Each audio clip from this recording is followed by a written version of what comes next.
Great evening, YouTube. Great evening.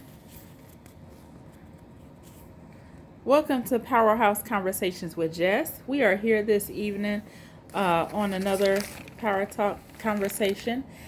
And we are, just want to let you guys know that on my first two videos, I had to end up changing my name because when I went on there and tried to download, tried to make sure that my videos were downloaded, I saw so many other YouTube channels that was similar to my name, and I was like, it's too many names out here that's called Faith and Faith Talk, and I saw some other ones that was also Faith Talk with Jess, and like mine, it's like these people taking my name. No. So I went in and changed my name to the channel to Powerhouse Conversations with Jess. And then I went on YouTube and searched Powerhouse Conversation. I even put with Jess just to see what would come up. And nobody had that name. Nobody had that name. Some of them had Powerhouse Conversations. Some of them had Powerhouse Talk. But nobody had Powerhouse Conversations with Jess. So I felt like that was more original. Because I don't want my name to be too similar to other people's YouTube channel names. I want to be different. But if I come up with an even more better name than that, then I'm probably going to change the name of the YouTube channel again. But so far, that's going to be our name. It's Powerhouse Conversations with Jess. But we are here this evening because we are discussing families in incarceration. I was going back and forth as to what I was going to talk about tonight, what I was going to teach on tonight, and I wasn't really sure because it's all types of conversations that I want to have on this YouTube channel. But I guess we could just, by this being like the first real conversation, we could just make it short and brief tonight. We won't hold y'all long. Plus, I need to charge this phone up. I didn't realize the battery was so low on it, but we are going to have a discussion. It's going to be short tonight, though. But I wanted to just let y'all know that I missed you guys over the weekend. I hope y'all had an awesome week. Tonight, the topic is going to be on, well, what purpose did God have for them, before they went in? What purpose did God have for them before they went in? Did He have a purpose as to what He wanted them to be doing with their life? And that they were just running from it. And so God had to slow them down. And also, if it wasn't for them being incarcerated, where would they be now? They probably would be in a worse off situation, which is probably 6 feet under. So I'm not good. That's the reason why this conversation ain't going to be long, because I'm just going to hop straight to the point on this. So, what is the purpose and the reason that God might try to slow somebody down and incarcerate them for that time being? Well, that person might have been young when they was in the streets and doing what they was doing. They might have been young. I'm going to put the camera up a little bit. Can y'all see me better? Okay. And they might have been just out there living life, being young, enjoying life, as they call it, and just not living life, living a best life, I guess you would say. But living it recklessly. That's what I'm gonna call it. Living a best life, but living it recklessly. That means doing things that's not smart, like stealing cars, robbing people, stealing out of stores, hijacking people, speeding and running from the police,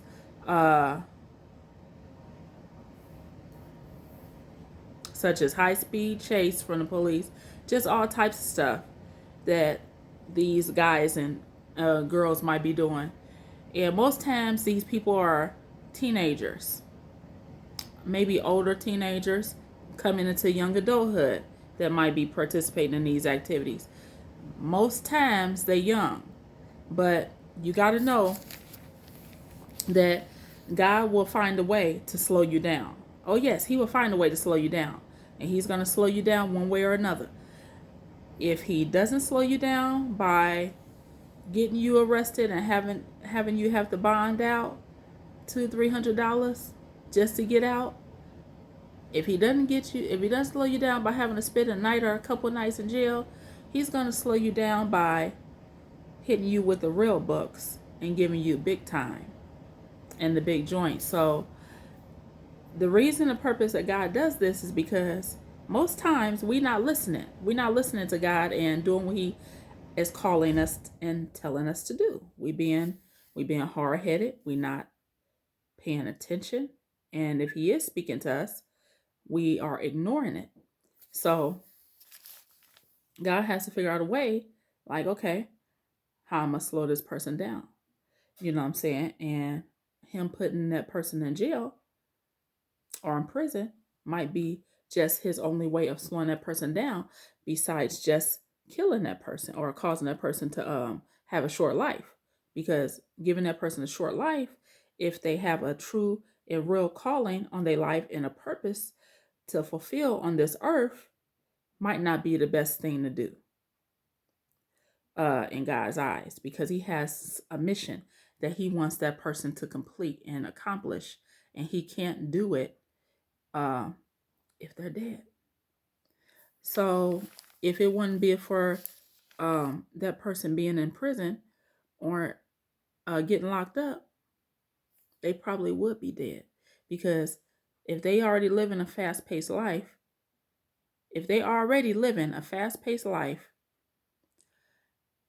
how much more faster and how much more would they possibly be able to do before they just run themselves into the ground and kill their own self? Think about that. If they hadn't got locked up and they already live in a fast-paced life as it is, how much longer will God allow that person to keep going at the rate that they're going before he finally just says that's it and he take them right up out of here? So being locked up is not always a bad thing. Being locked up can sometimes be a blessing, and it can also be a protection too, because if you wasn't locked up, whatever that you was doing, it's going to catch up with you and it's going to catch up to you. And then if you're not ready, you'll leave up out of here without the Lord. You'll leave up out of here without God. And then where will you go then? Your soul will forever be lost. Forever. So I just wanted to that's my conversation tonight. Told y'all I was going to be short and brief. I don't have no more on this topic. But that was one of the topics that I wanted to talk on. And I think it was a great first topic, because we need to first find out and figure out, okay, what is that person's true calling or purpose before they went in that God was trying to call them to? And why was that person not listening, or probably just running from God at that time, or ignoring God's voice at that time? If they did know what their purpose was, or if they didn't know, what was they doing that was keeping them out in the streets, that was keeping them from finding out what that purpose was?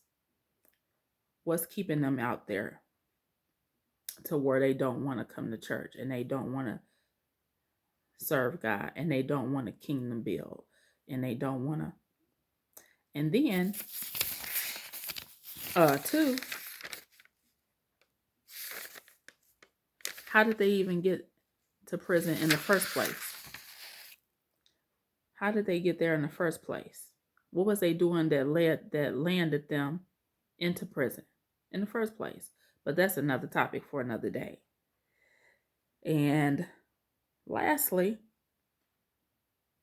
if they hadn't have got locked up, where would they be today? They would be probably lost for eternity. Because why?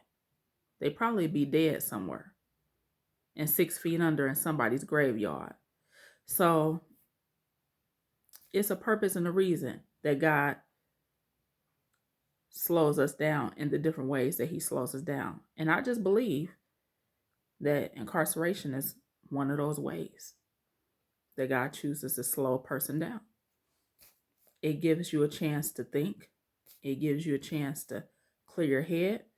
It gives you a chance that if you was on a fast track and you was living a fast life, it slows you all the way down, because now you don't got no choice but to sit there and listen and to read and to learn and to grow.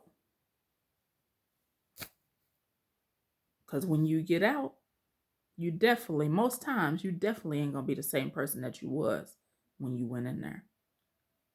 Most time, depending on how long you locked up for, but most time you ain't gonna be the same person that you was when you went in. Thank you guys for watching my YouTube video tonight. I told y'all I wasn't gonna keep y'all long. I want you guys to have an awesome rest of y'all weekend. Enjoy the rest of your Sunday. I usually am on here every Sunday afternoon, going into evening between 4:30 and 5 o'clock Central Standard Time. You can catch me every Sunday. I try to post one video a week, and eventually, maybe down the road, we'll probably start doing 2. And the boxes that you see in my background, I noticed some boxes back there.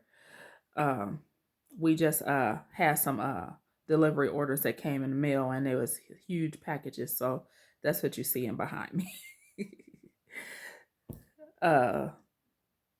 But actually, this is my 3rd video, so you guys haven't missed much. And I would like to give you guys a sneak peek of the topic that's going to be for next Sunday, because I already think I know what it's going to be. Let me see. And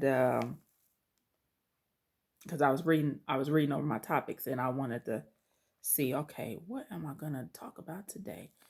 I got them all wrote down, but let me see. For next week, we are going to talk about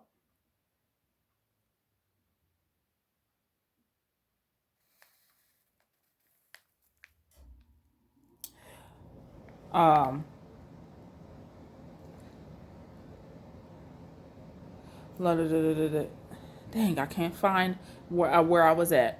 Oh, there it is. The hardship and toll that incarceration has on the family. Because when they incarcerated, they're not the only one incarcerated. The family is also incarcerated with them. So next week, join me next week, Sunday, between 4:30 and 5 Central Standard Time, for the topic we're going to talk on the hardship and the toll that incarceration brings onto the family. And when they're locked up, they're not the only ones locked up. We're locked up too, as well. They're doing time, but they're not the only one doing time. We're also doing time along with them. So everybody have a blessed, wonderful evening. I'll see you guys back next week. Be blessed, stay loved, stay encouraged. And let's have an awesome, amazing week. Peace.